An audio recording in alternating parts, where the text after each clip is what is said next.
This ain't no recession. It ain't no double dip. It's a multi-dip, and each dip lowers your living standard. Recessions end and stuff rebounds, but now we lead a group known as the undeveloping countries. The multinationals behind globalization are hurting everyone to a uniform level of bare subsistence. The packies and such are real good with it, but if you've ever known any better, you ain't gonna like it. You'll keep paying more and earning less with fewer benefits until we're all globally competitive.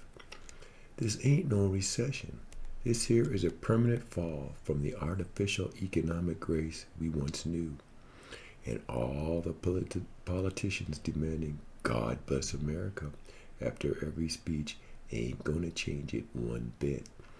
It won't be so bad.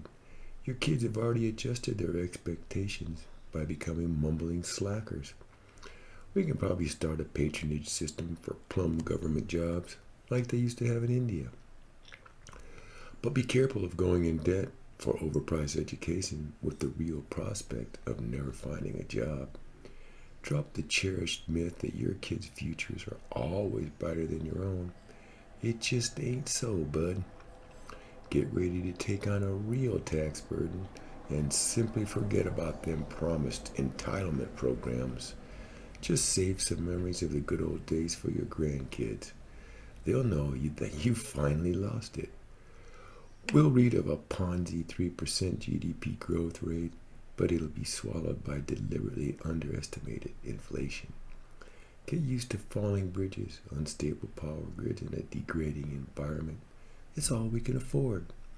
But wait, gutlessly sociopathic closet corporate leaders will get even richer, successful or not.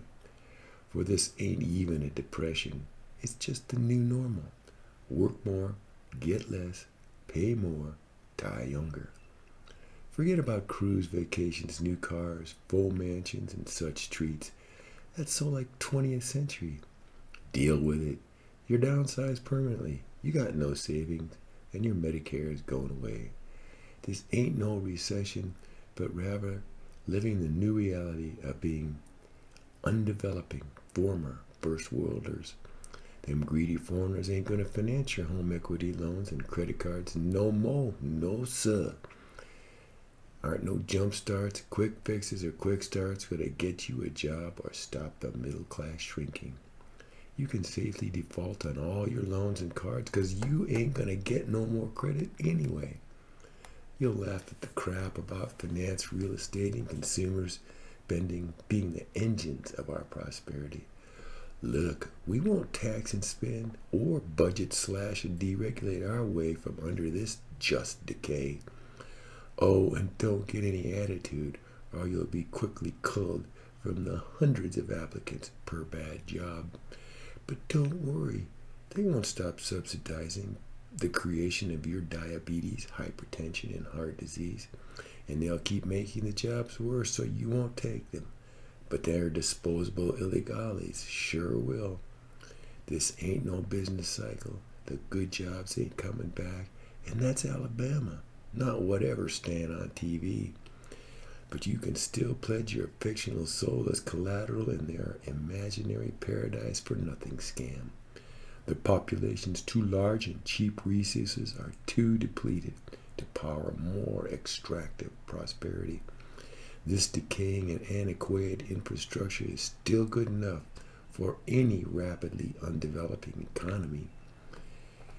The elite will keep flying overhead, driving by with their windows up and living under tighter security. They'll keep media puppets pumping crap about how free markets could solve all your problems. And oh darn, they can't hire you now because you've been out of work too long, not because you're too old. This ain't no downturn. This is a nosedive into the infectious dirt of an ignorant and third world future. It's okay. Your kids will accept the benefitless peasant wages of a globalized world and economic flatline.